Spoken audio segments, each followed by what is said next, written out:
every culture across time has told stories.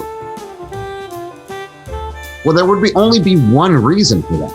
It's because stories exist to pass on survival information.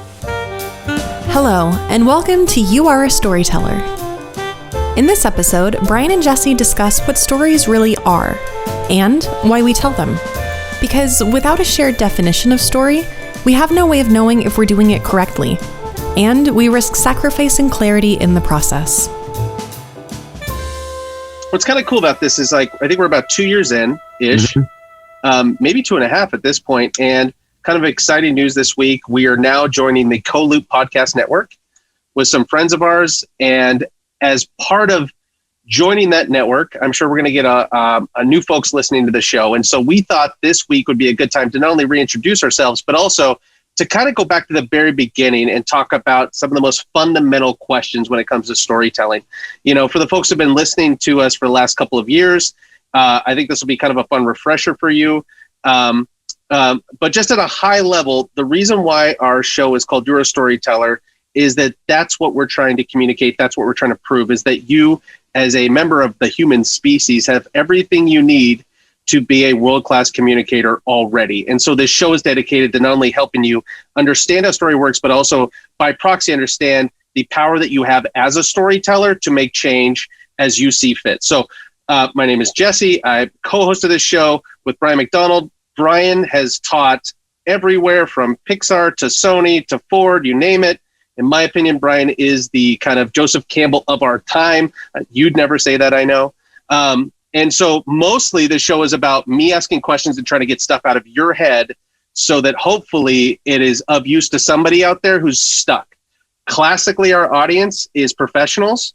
It's funny, like we'll look at like the viewer count, but amongst those viewers, it's a lot of peers and it's a lot of people that we really respect. And so usually our content is most helpful for people that are actually working.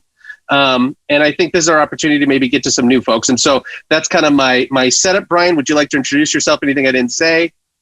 No, you said all the things that are embarrassing for me to even think about myself. There you go. So, we should talk about the movie you showed to HBO. Maybe we should talk about, some of the other awards you've won. Okay, we'll skip all that and we'll just get to the episode because I know you won't be excited about that. Yeah. Sound good? Yeah, I have nothing to say. I have nothing to add. Okay. Yeah. You'll also notice that the format of our show is usually it's an episode where I'm asking Brian questions, or it's an episode where Brian's asking one of his friends or peers. That's where, if you go back into the catalog, I know that we have Paul Feig coming up. You interviewed Frank Oz, different folks like that. And so so when you see kind of the difference between episodes, Masters of the Craft is Brian talking to one of his peers or friends, and You're a Storyteller is really me trying to pull stuff out of your head that is geared more towards how to actually apply writing, versus the Masters of the Craft is more interviews around conversations around craft. Can you talk about why you wanted to focus on craft, Brian, as opposed to maybe some more of the surface level engagements around stories with these friends of yours? Well, because I think craft is a thing that, now you can learn it if you're lucky enough, for instance, at talking about writing and for television or something. But even comic books, which I've done, you can get craft from other craftspeople. So other craftspeople might tell you, oh, you want to do this and not that. You want to do this and not that. But you kind of have to be on the job to get that from people. So if you're a television writer and you're on staff, there are people who've been there longer, who've been in the business longer, who will, can give you a suggestion here or there about how to write a joke or something if you're on a sitcom, or that kind of thing. But if you're not in the room, you don't hear it. You don't get it. You don't see where your issues are that could be corrected or finessed. And I had to, learn my trade on the street. So I didn't have that kind of a setting or those kinds of, for the most part, sometimes.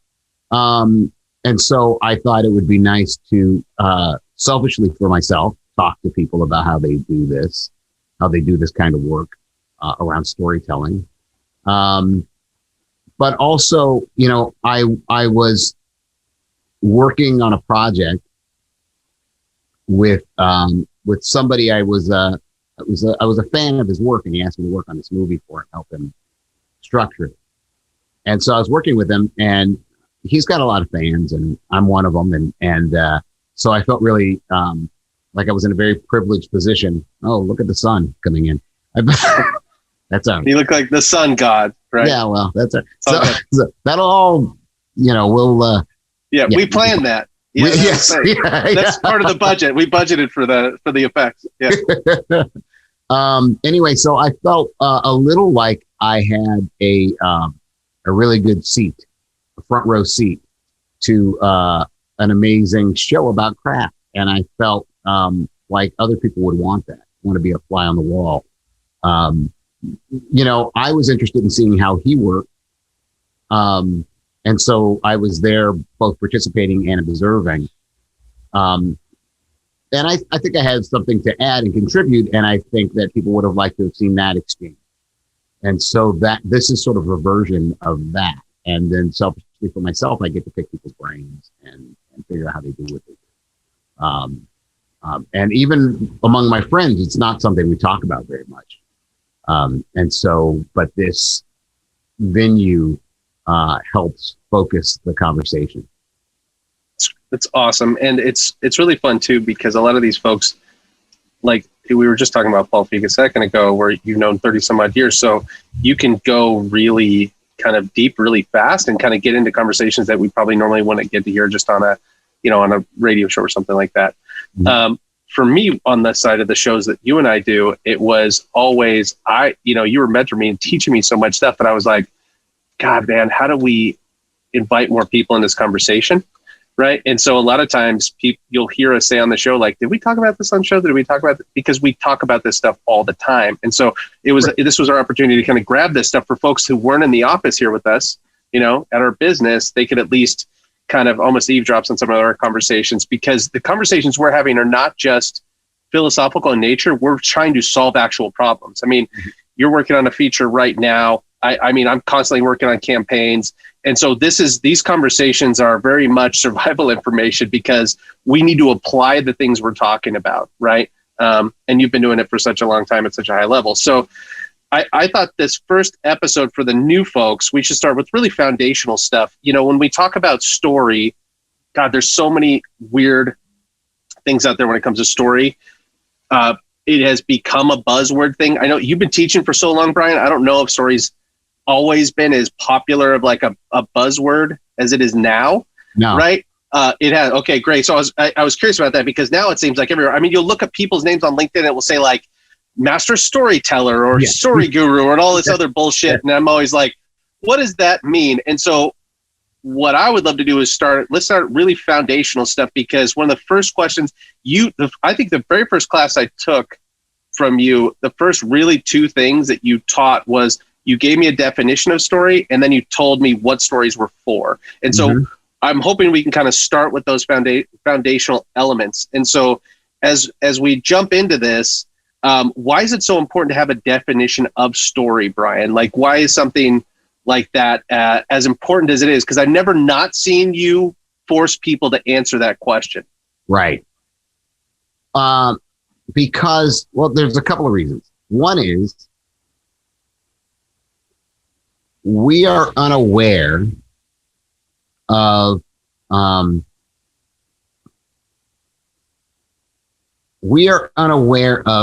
the fact that we could be using the same word and have completely different definitions. So if I'm trying to teach storytelling and how stories work, and if I have a definition and you have a definition, and we just assume it's the same definition, we are miscommunicating from the beginning. Everything else falls apart because we've been miscommunicating since the very, very beginning. So I think it's important to have a shared definition for that very reason. The other reason is, let me say also that people will say story sometimes, like you say, you look at somebody's LinkedIn or you look at something and they're like, I'm a storyteller. I'm all about stories and we're all about stories here at this company. And they're not about stories. They're about, mood or tone, or we treat customers this way, and, a philosophy, but not a story. And so people use it as sort of a catch-all. Mm.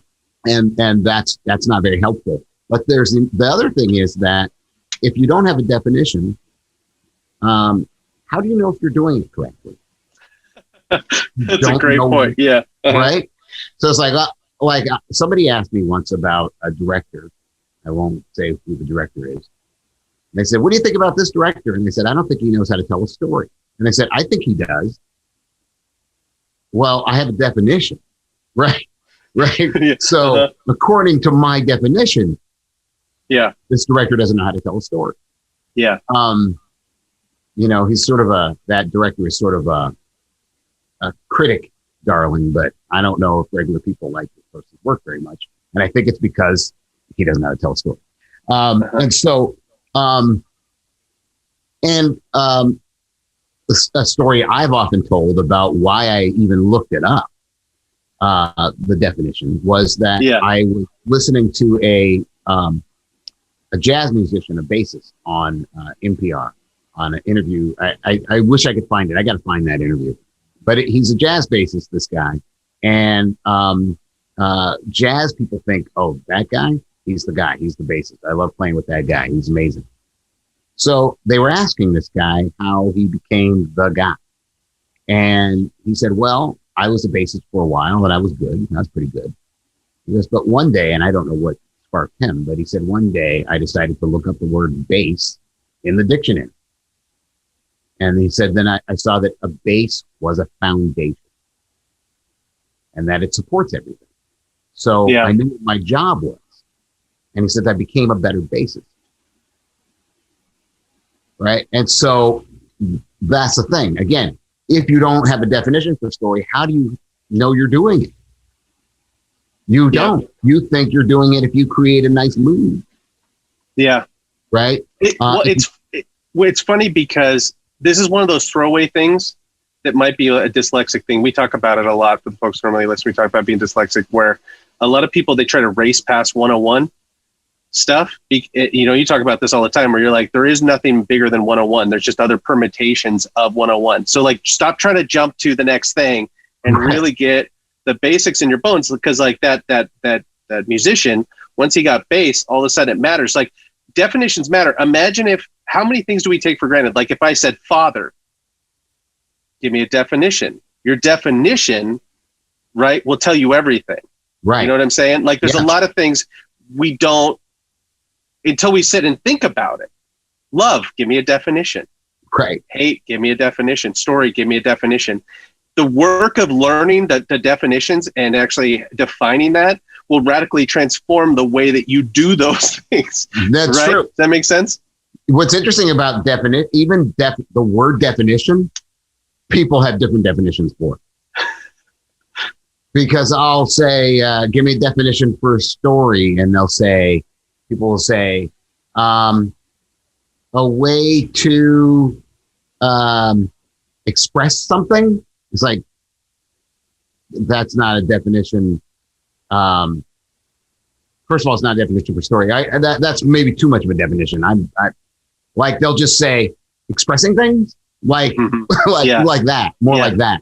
I'm like, that isn't even a definition. Or they'll use the word story back to me in their definition.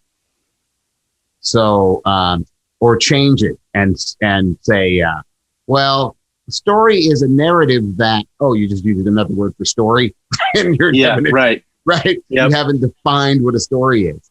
And so even definition, even asking for a definition is dangerous territory if people don't have a definition for definition. I mean, that's just it. It's once you understand the root. Has anybody ever, I remember somebody told me they used the word meek and they said, well, you know what that word means, right? And I was like, no, it means like soft, right? And they said, no, it means power under control. And I was like, oh, I didn't know that's what that meant. Right. It changes things. And remember, the point of all these things that you're talking about is to help you actually get work done. Right. So this is not a philosophical thing. I remember I heard you talking to somebody else about this the other day, and you said, listen, you don't have to use my definition of story, but if you work in a team, you better make sure you all have the same one. Yeah. And I was like, oh, that's it. Why'd you say that? Because I thought that was an interesting kind of setup.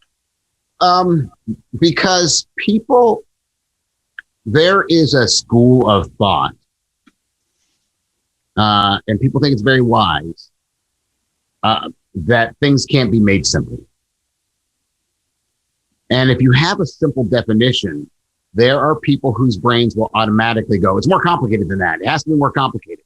That's where they go. And they have to spin out and make it more complicated, but this, but that, but also this, and that, right? And I really do think the hardest thing I've ever tried to teach anybody, for the most part, is how to economize and how to simplify and how to be more precise. That is hard for people. So there are certain people who hear a definition or hear a method or hear something and think, well, that can't be right. Let me think of 100, or let me even think of the one exception to that rule, and then throughout the whole rule, right? And so just in case I gave the definition for story and somebody said, well, I don't think it's that, fine. You know what? I don't care. Right. Yeah. But you better have one that gets you consistent results that other people understand and can follow and use. And it's a way, like we at our company, things run really smoothly when it comes to telling stories, when we have to make a corporate video or something, because we all have the same definition. So the editor has the same definition as the copywriter, everybody has the same definition. And so the critiques and the adjustments are all coming from exactly the same direction. We're all pulling. Without shared definitions, there can be no shared clarity. And without shared clarity, it's going to be a mess. And so if I go, hey, Brian, I'll go grab your car while you get the groceries. What kind of car you got? And you're like, it's the one with 4 doors. I'm going to be like, it's going to be really hard, and they'd be like, what's your problem? It's the one out there with 4. Like, it's ultimately the goal of everything we're talking about is clarity and focus. From a business perspective, the difference between having a successful business and an unsuccessful business, as far as from a sustainability standpoint, is focus. This, not that. And so by you saying what you were doing by adding a definition is you were focusing it and going like, not the whole beach, here's the sandbox. Yep. Right. And now we can go, do you understand what I'm saying? Because I don't know, when we first met each other, I took your class like 6 times in a row, something insane like that. You probably thought I was a crazy person, But it was like, I would watch all these people answer this question, and nobody ever gave a succinct answer. Mm-hmm. You've said this thing before where he's like, how somebody's lying?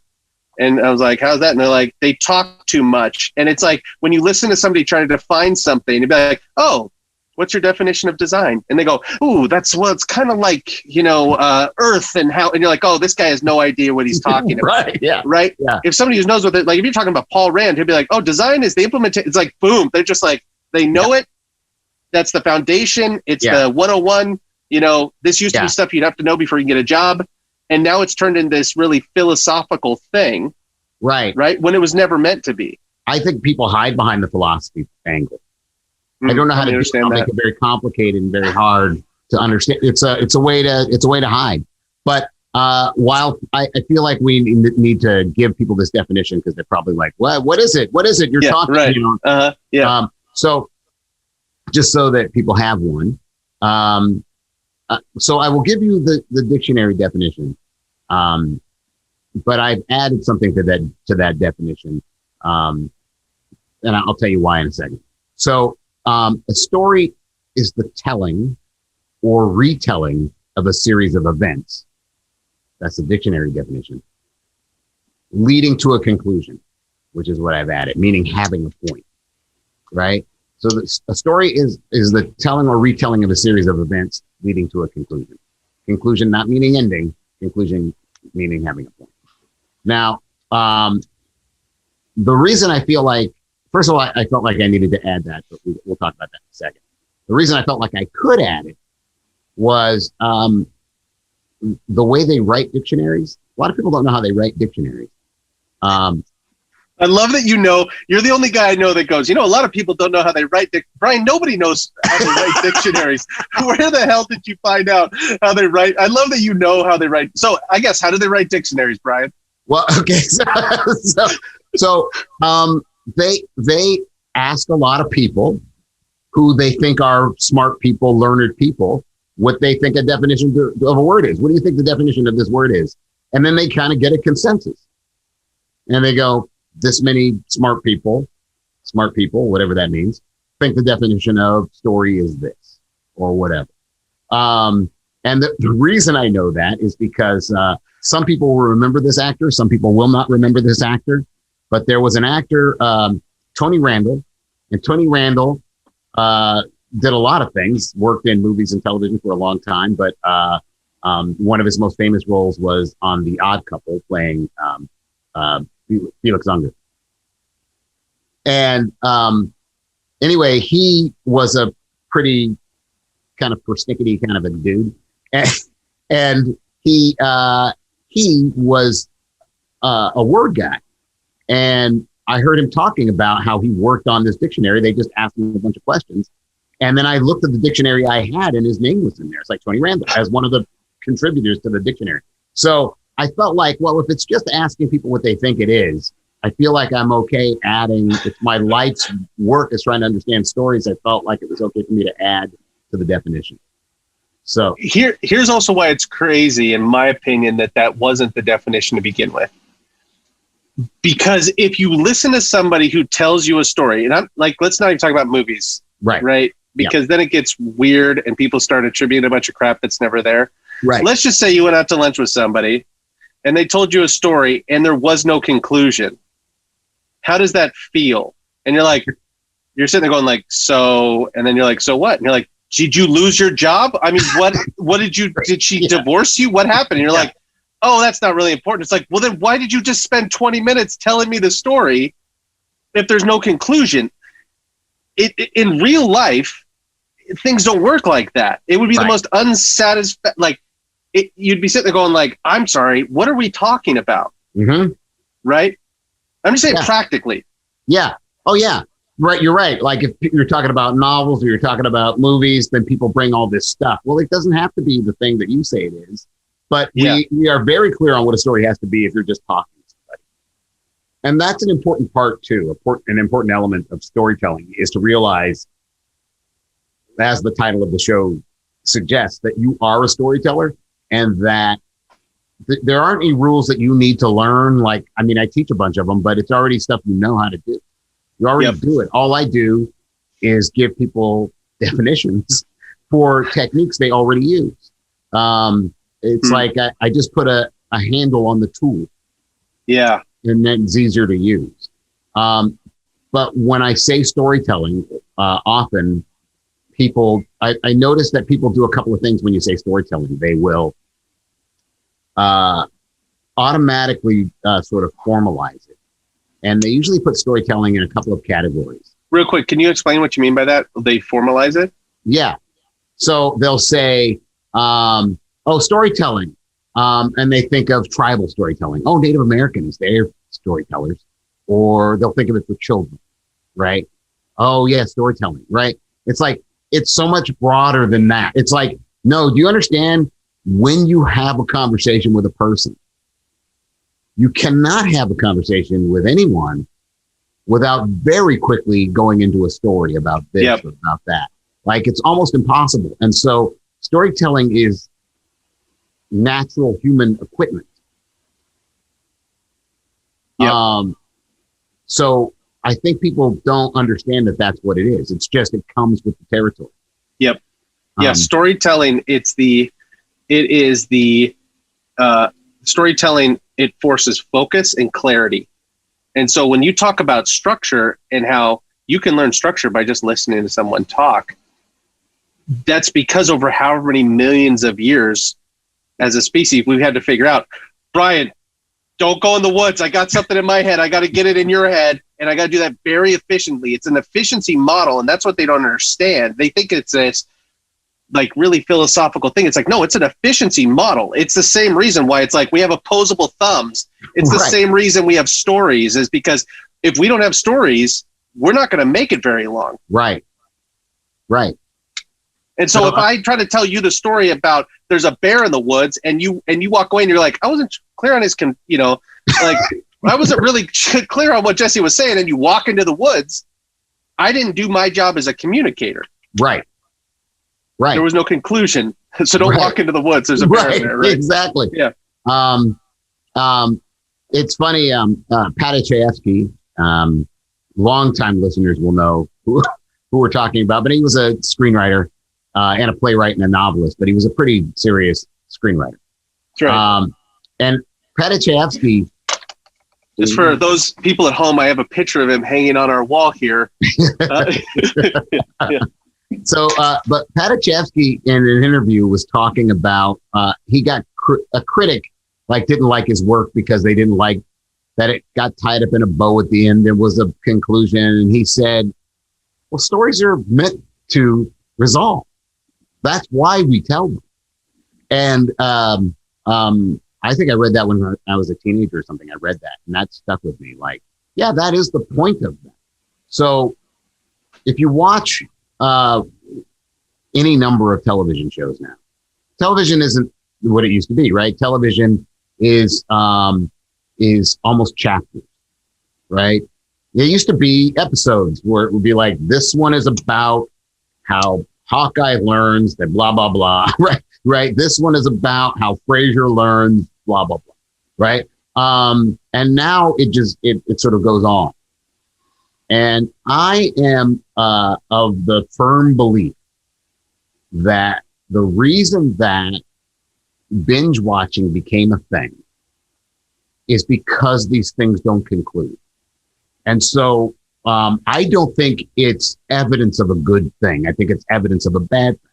So the reason people watch the next episode is because what often happens in these shows is almost nothing, cliffhanger. Right. And then almost nothing, cliffhanger. And so what you're trying to do is get that conclusion. You're chasing the dragon. You're drinking salt water and you're wondering why you're still thirsty. Yeah.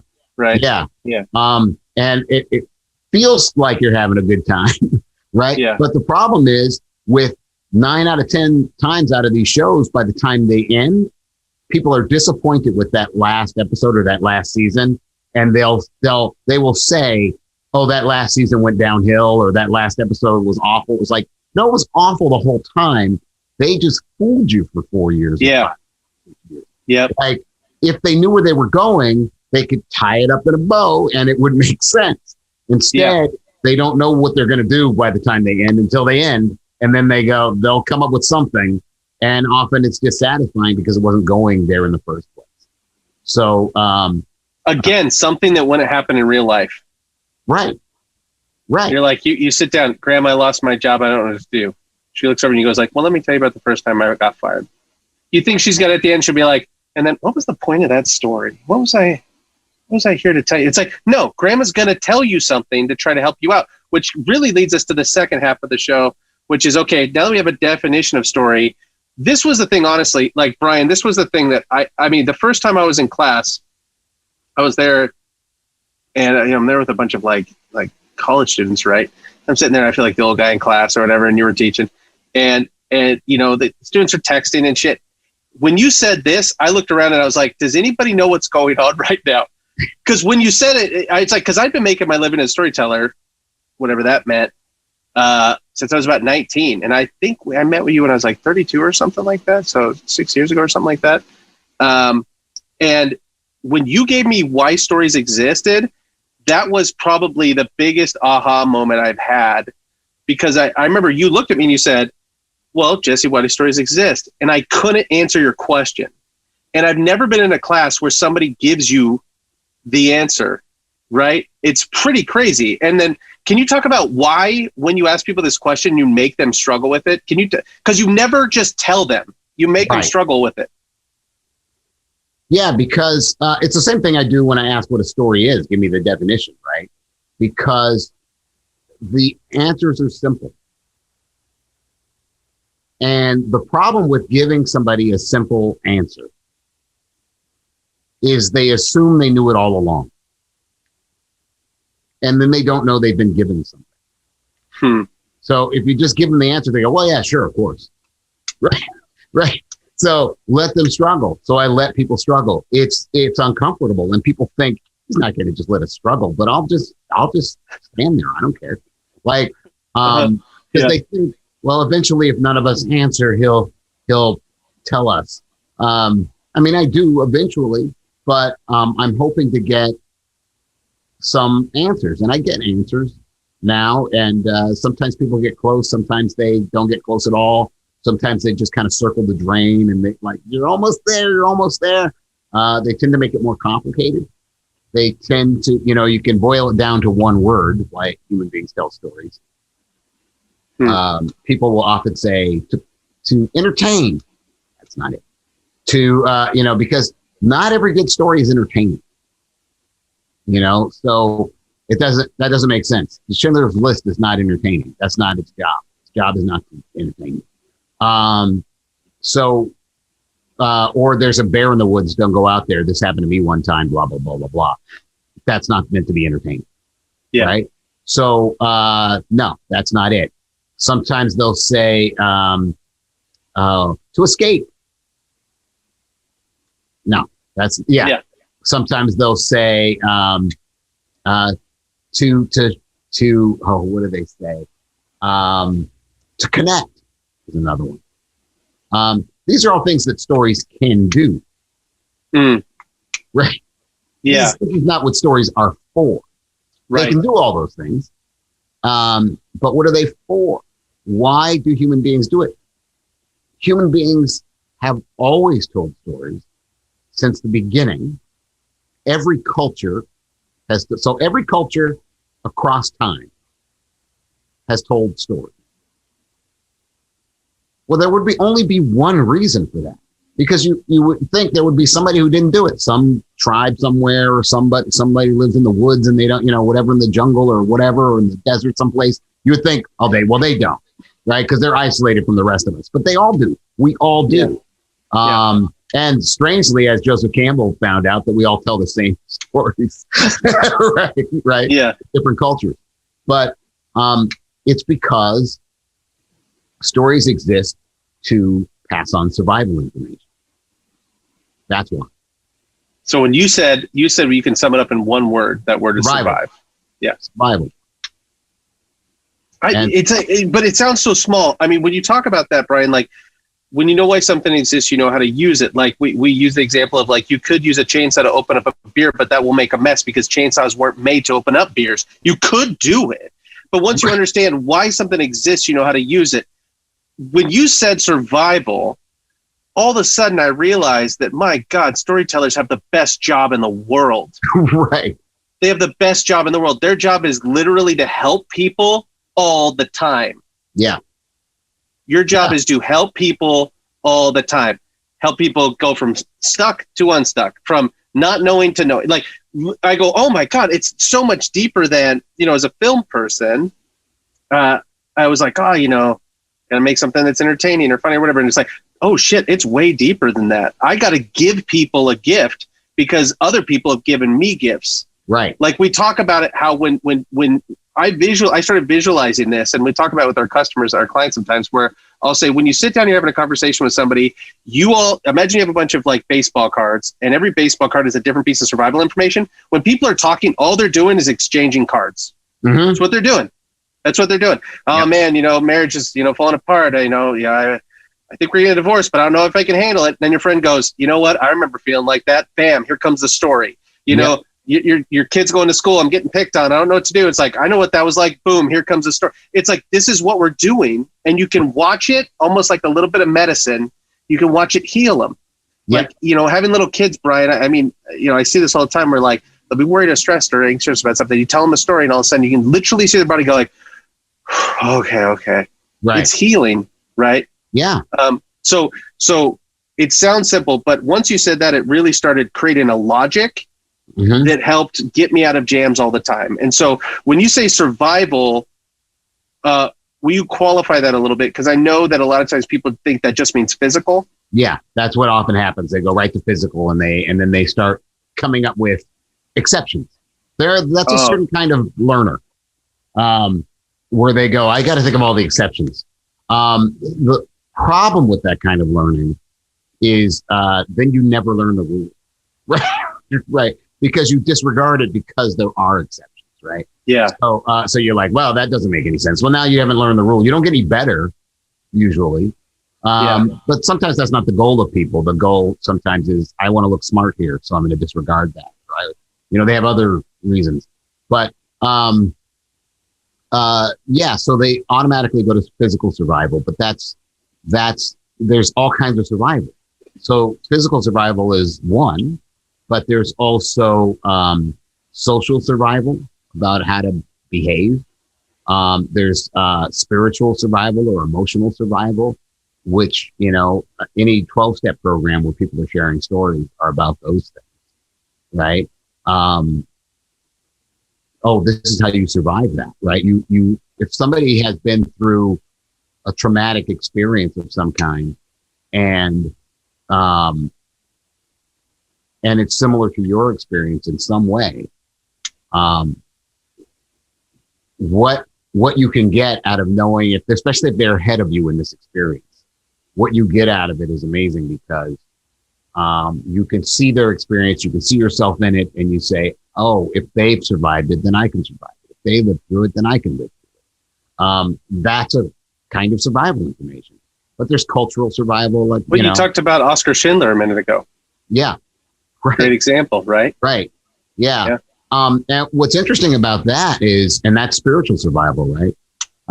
What's interesting about that is there are people who I think misread Schindler's List, that story.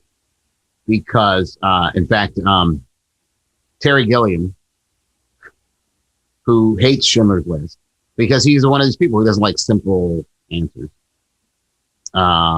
Simple doesn't mean simplistic, by the way.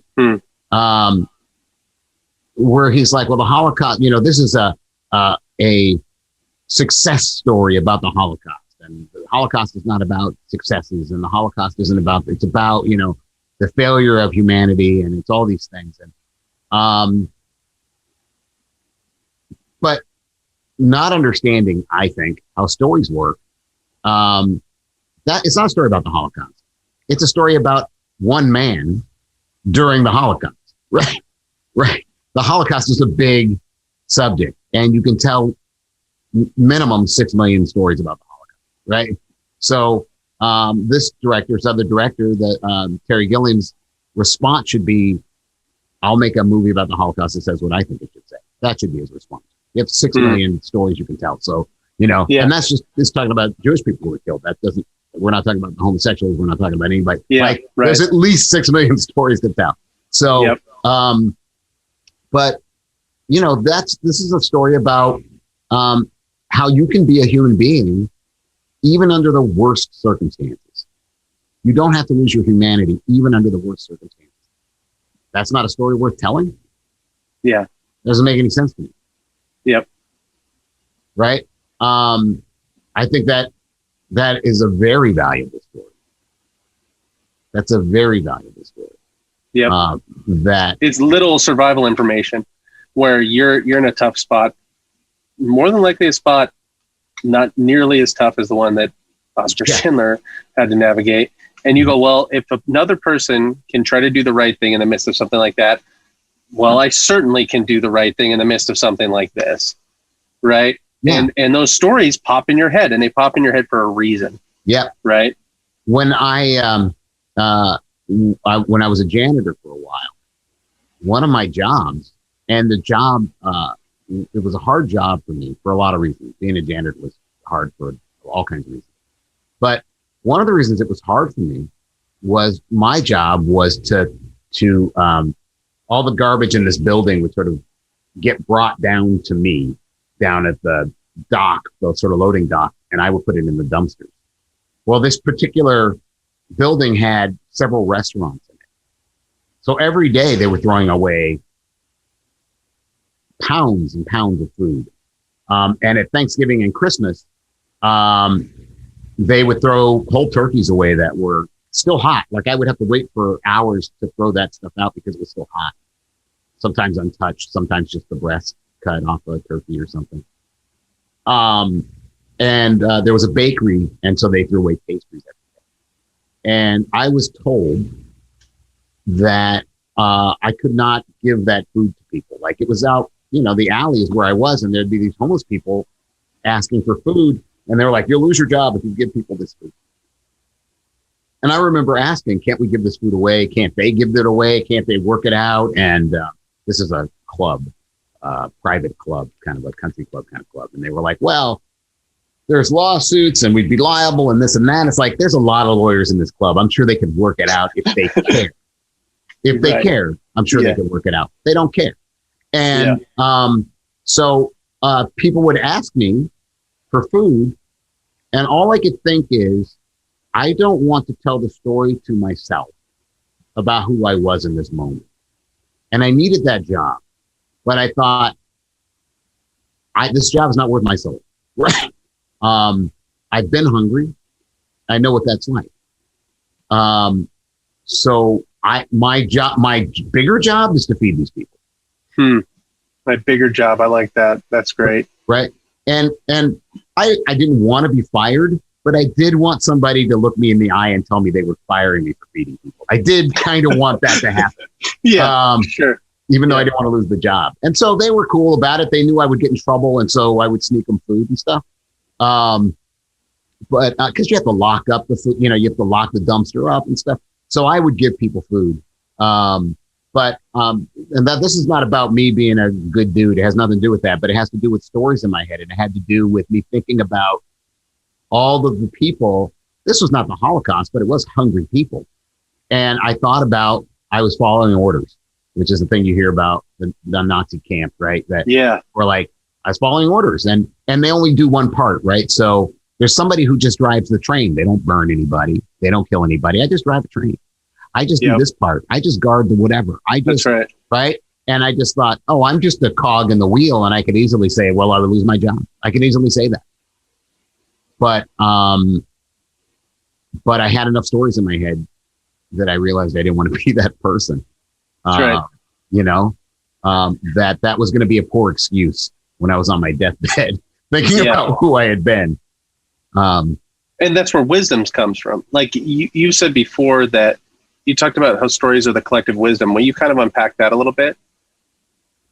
Sure. So, stories of the collective wisdom of everybody who's ever lived. So we have stories, for instance, that are thousands of years old. We have stories so old that nobody even speaks the languages they were first told in. Right? Like the Epic of Gilgamesh, right? Yep. Nobody speaks those languages. Well, here's the funny thing. You got me this. This is an actual replica of the actual Epic of Gilgamesh, like a piece of it, right? Yeah. That's how old this. So this is not on a tablet of sorts. I guess it is a tablet. But we keep this around. Remember how far back this stuff goes, right? Yeah. So we have stories that are that old, and I think that they're that old, that stories themselves survive if they have survival information in them. Yep. They reproduce, right? I tell it to you, you tell it to somebody tells it, and that goes on for thousands of years often, especially if there's real information in there people can use. Aesop, they put up his statue 500 years after he was dead. Aesop, yeah. Yeah, so 500 years after he was killed, his stories have been around that long that they're like, we got to put a statue up of this guy. Yeah. Think about that. That's a hell of a storyteller. 500 years. You imagine if you made a film and 500 years later, they're like, put up a statue of Spielberg. I mean, it's like, because it was that helpful. Mm-hmm. Yeah. So, you had an actual question. You said the collective wisdom of every man, woman, and child that ever lived. What I always loved about that line was it helped for me go like, oh, wisdom is the collection of stories. So if you want to be wise, collect as many stories as possible. Right. And it made it very concrete. So now I try to practice. If somebody's telling a story and I hear it, I'll be like, oh, I better get this. I better get this. Listen. This is how you become wise. This is how you go. Well, you're like, well, I know my job is to not give them food, but my first job is to feed them, right? It's like, that's wisdom. So you want to be wise, collect stories. What you've said before, that Einstein said that, Yeah. Yeah. When people asked Einstein, somebody asked him, how do I make my kids smart? And he said, read them fairy tales and then read them more fairy tales. I think that people thought that was a quip or that was funny or it's like, no, Einstein, like us, was dyslexic, and dyslexics are very practical. So, and I think he meant it literally. Yep. Read them fairy tales. That's how you do it. Yep. If you have kids, watch this. My kid, I have 4 kids. They are consuming, it's like they eat stories. That's exactly what it's like. Yeah, you guys want to hear this story? And they all just look at you kind of like, yeah. Well, because their little brains are like, I need as much survival information as possible. Yep. Right. From a recall standpoint, like I told you, I used to teach my buddy Steve. He was taught the UW, and it was a class of all Japanese students. And I would go and I would talk about marketing stuff. And I would ask them, I would say, when I say slow and steady wins the race, does anybody know what I'm talking about? Everybody in the class always like, yeah, the tortoise and the hare. And I'll be like, great. How old were you when you heard that story? I don't know. Almost nobody knows. 4, 3, whatever. It's like, great. What was your address when you were that old? I don't know that. Then why can you remember the story? Yep. You can remember the story because your brain is going, I better remember the 3 little pigs because if a wolf ever shows up. And so the funny thing from a marketing or brand side or communication side, it's like, oh, we want brand recall. Then give somebody survival information. Right. It's like, why didn't nobody ever remembers my speeches? Because you're not actually giving them anything. You're just talking. Yeah. Right. What was the gift? Yeah. You know what I'm saying? And all of those things are gifts. Yep. Yeah. People will remember you forever if you teach them how to survive. That's right. Yeah. And I think it is very much like food. Stories are very much like food because if you think about it, we consume stories even more than we consume food. Like we consume stories almost the entire time we're awake. We're either telling ourselves through memory a story, as we work, as we have a conversation, as we hear conversations. And then we get home from work, or now a lot of us work at home, but right. But at the end of the day, what do you want to do? Well, I want to relax and hear a story. Right. Yeah. And that's either, that can be a news story or news stories. It doesn't matter. It's still stories, right? You want to curl up with a book or you want to watch Netflix or whatever. That's all. That's you cannot go through a day without consuming stories. And I think you're right that kids are trying to live. They're trying to figure it out. And that's why I think they're hungry for stories. Watch kids at story time in any school or any, like it's this. And I think actually we would be better off if we taught more through stories instead of had time for stories. That's right. It's the human operating system. That's where we talk about how storytellers are writing the code of the next generation. Like if you're a developer and you're going like, oh, great, how's that work? It's like whoever's putting the stories out, that's what's developing the thought process and literally the identity of the next round of human beings, which means the storytellers have an incredibly significant and powerful responsibility in society. Can you talk about the concept of medicine versus poison? Because I think that ties directly into these kind of foundational elements. Yeah. Well, somebody asked me about something that is pure entertainment once. And I started thinking about that. And I once saw an evolutionary biologist on some show, I don't know, on PBS or something. Anyway, he was talking about the evolution of the species, and he said that he was talking about how we evolved to crave sugar. Now, in the wild, sugar comes in fruit, right? Sugar comes in some vegetables. Sugar comes in these things that are good for us. And also, we were a more active species. So we have to have energy for running, energy, right? So eating all that sugar made sense. We burn it off. It made sense. And there were also nutrients we were getting from the fruit. He said, now we can extract the sugar from the fruit. So all we have is the sugar. But now sugar is essentially poison to us in that form. It doesn't stop us from craving it. We still crave it. We are biologically wired to crave it. But now it's poison.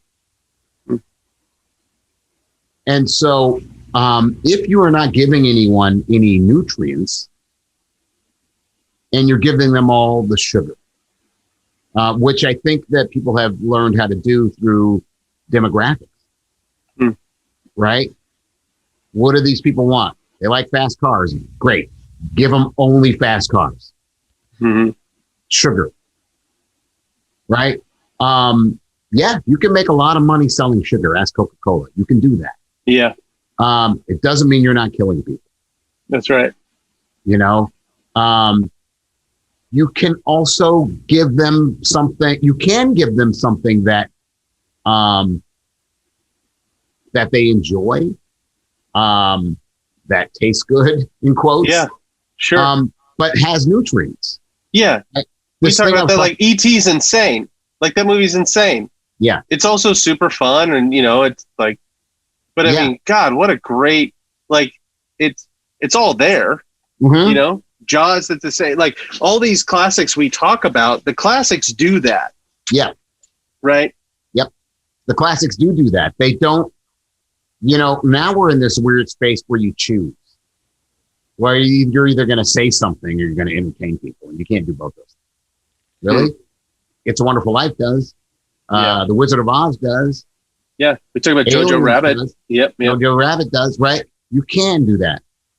A New Hope does, right? I just think our standards have been lowered so much, Brian, that it's like if all you've ever had was fast food, and then somebody's like, that stuff's gonna kill you, right? I'm gonna make you some dinner, and you're like, what's that? And you're like, I'm gonna go out in the garden and I'm gonna pick some vegetables and I'm gonna cook this stuff, and you're like, whoa, what? I didn't even know that's where food comes from. And you're like, yeah, man, like, right? Like I told you, I grew up on an army base, and all of a sudden, I remember the first time somebody took me to a fancy dinner and being like, I didn't know food was like this. Right. Right. And so I think a lot of times, especially when you're talking to younger folks, they don't watch older films. They don't necessarily read classic novels, stuff like that.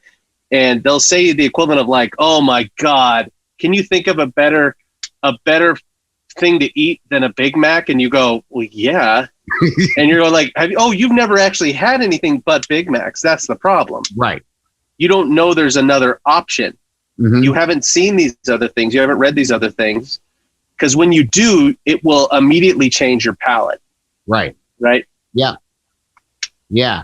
Well, I have this, I have this reputation, which is semi-true, that I don't like movies made after 1984. People roll their eyes and, well, that's ridiculous. And then they start, again, coming up with exceptions, right? So here's the thing. That's not true. There are movies I like after 1984. Having said that, something happened around that time, and the consistencies of movies changed. How they were made got changed. Who made decisions about what got made changed. The committee involved in making films changed. And so, and I can feel it I didn't know that was happening when I was watching them in 1984. I just went, why isn't this as good as the stuff that was coming out just before this? There was a time when, like I always mention 1982, but in 1982, you could go see a different movie every weekend, and they're all classics now. E.T. or Tootsie or Gandhi or, like it's a Star Trek 2. Like there was a level of it was just more consistent. So now maybe you'll get one of those in a year. Yeah. Maybe. Yeah. We'll just pull up the AFI Top 100 list and look at the dates. Yeah. Right. I mean, since 2000, look at how many there are. Yeah. I mean, keep in mind, that's a long time. Yeah. That's a long ass drought. Yeah. It's been a long time because things shifted, right? And we started using demographics and giving people sugar and, so I think things, sure, there was some stuff that was made after that that's really good, but it's the stuff everybody agrees that it's good. Like Die Hard is a really good example of something that is has something to say, but also tastes good in quotes, right? Yeah. So that was made afterwards. I mean, I know it's an old movie to people who are a lot younger than me, but it's not. It's after 1984. So occasionally it happens. It happens. Schindler's List, which we mentioned, Searching for Bobby Fischer, like it happens. Shawshank, right? But it's rarer. Yeah. And I think because of the machinery now produces poison, and they're okay with it. They're okay with selling you sugar water.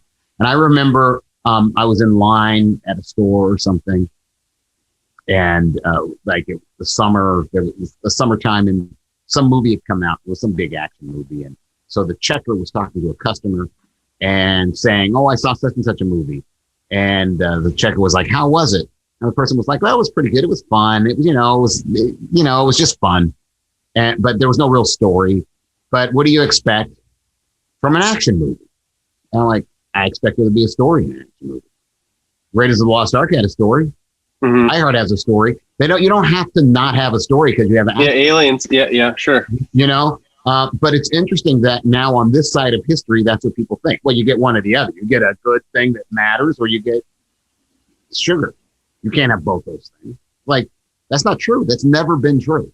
But now people believe that it's true. And the funny thing is, if you look at the amount of films that come out, the amount of stories that come out now, there's never been anything like it. Yeah, but how often do you sit down and pull up any one of these, new kind of channels and go like, oh man, I can't wait. It's searching. Right. It fundamentally, we've lost a step. And a lot of the stuff that we talk about in the show, and if anybody wants to go back into the archive, this is all stuff that people used to know. This was all obvious stuff. Like if you worked at MGM in 1946, people would be like, well, yeah, what are you talking about? This is basic stuff. It's not like a guy like Billy Waterman, like you've been blowing his mind with the stuff that you talk about on the podcast, right? He'd be like, well, yeah, I'm a professional. I don't understand. And we know that because when you read those people, Hitchcock and those types of folks, they just talk like this. Right. This is what it meant to be a professional. Yeah. Right. It's funny. When I was a kid, I read all about film and I would read these interviews, and they would all have these sorts of ways of thinking about it. Like, well, the story has to have this. And I would just absorb it because I was trying to learn it. I wanted to do this. Right. I thought it was basic information that you would need to know to work in Hollywood and work in the business. And then I got there and almost no one knew it. And I was shocked. I thought, well, you're supposed to know this, right? Like, no, you don't have to know that. We don't know that. No one knows that. In fact, we don't like that you do know it. Like, it's this weird thing. Yeah. It's like, well, that's what you think. It's like, no, it's not what I think. It's what Billy Wilder thought. It's what Patty Chesky thought. It's what Alfred Hitchcock thought. It's not what I think. Like, it's this weird thing that people, they think it's an unknown. You can't really know how it works. Some people are just talented. I think there's I had for a while, I was talking to a guy, like I met him at a film festival, and we kept in touch for a little while. And he was an executive, had been an executive at Warner Brothers. And there was a meeting of all of these executives, people who greenlight movies and, all of that. And they were all sitting around this table. And he mentioned Casablanca.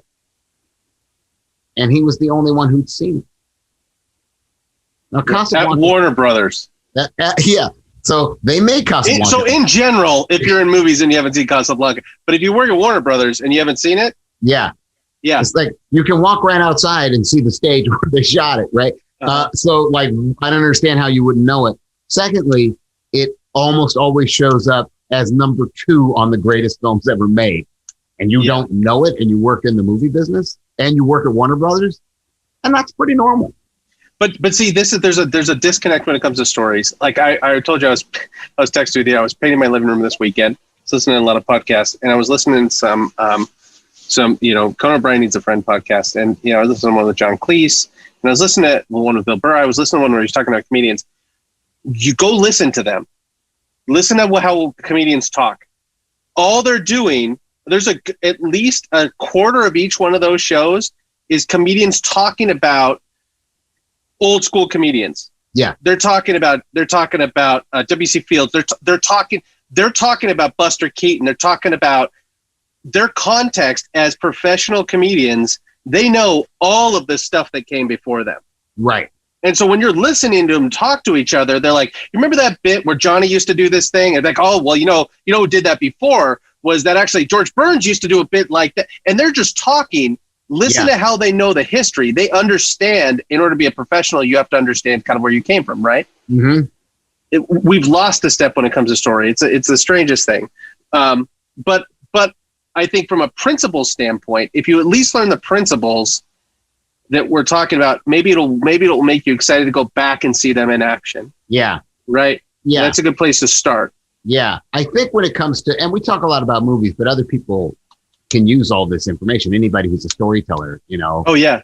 can use this information. We talk a lot. Well, there's that. We just saw one of the folks listening to the podcast. They're taking these principles and they're showing how to use it to make how it should inform, design principles, right? I mean, you and I are working on a book right now where all we're doing is really taking your story principles and showing how to apply it to all of mass communication. So every one of these things, when it's like, have a definition of what you do, right? Understand why what you do exists and how it ties back into survival of the species. Like, ask really basic questions. It will fundamentally change the way you make apps or the way you run your bakery or the way that you run your household or your budget. Like, these are all transferable principles based on the logic that has evolved from from our species standpoint that actually helps us survive in a world that is at best indifferent to our existence. Right. Yeah, that's exactly right. And so what I have found with, I have a group of mostly former students. It's a small group. And it's a film group, and I give them a film to watch 1 week, and then they'll watch it, and then they get together over Zoom, and they don't use Zoom, but whatever. But they get together and they discuss it, and they discuss the principles and where they saw them, and they're kind of just honing their craft by watching a lot of these old movies that they have heard of, but maybe not seen, or seen and didn't know what to look for. So I tell them what to look for. And occasionally I'll pop in to one of their things just to see how they're doing and keep them on track. But mostly I let them do it on their own. And it's interesting to see how their perceptions have changed. And what happens after a while with older things, first there's a barrier, right? So, there are people who can't watch black and white movies. Because, I grew up in an era when, people had black and white TVs and color TVs, and sometimes they wouldn't even know if a movie was in color or black and white. If it came on TV and you watched it, you wouldn't even know. And you could watch something in color, you could watch something in black and white, and it didn't mean anything to you. It actually had no meaning. Color was nice, but a lot of stuff was in black and white. They were showing movies from black and white eras, so you just didn't know. So you were fine with it. And sometimes black and whites, you're like, oh, this is a great old black and white movie. Like, that was part of the appeal. And as color became more and more normal, then generations grew up who were like, I can't even watch black. So that becomes a thing that separates you from the story. So there might be a good story inside of there, but you don't like the external. You can't break through, right? The world changes, right? So in the 1930s, people had one kind of phone, and in the 1950s, they had another kind of phone, and then so even just seeing somebody with an old candlestick phone, right? It's like, oh, was that their phone? Like, as we get further and further away from the world as it looked then, and how like cars or whatever, the way people gesture, the slang people use, all those things are barriers to you getting to the core, getting to the story, getting to survival. But if you do the work and you keep watching, what happens is those things fall away, and all you can see is the story. They just disappear. It's just an artifice. It's just a thing on top of that survival information. And I swear you don't even see those things that you think. Yeah. They completely disappear. That's right.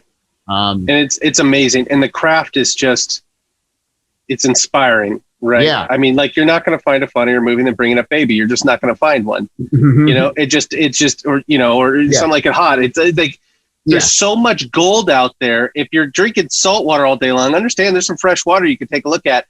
And the coolest thing about it is you'll start to not only understand the principles and see them in action, but hopefully you'll start to understand that you have the power to do those things, to tell stories that dramatically change people's lives and are truly a gift to the rest of the folks in our species. And I think that ultimately the goal with the show, I mean, we don't monetize the show or any of that stuff. Like, what we're trying to do is go, okay, like, if you only knew the natural abilities that you had, if you only knew how to kind of harness what you already have, man, the differences we could make. It could be so cool. Not like, because ultimately I think both of our goal is to be able to just go to the movies and be like, that was awesome.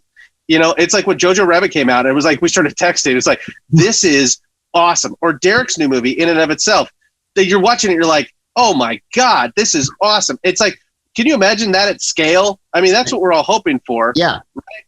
Yeah. Like, that's it. It's no more complicated than that. And so, again, I hope that I also thank you to the Co-Loop Network and the folks like Andy for inviting us into to be a part of the podcast network.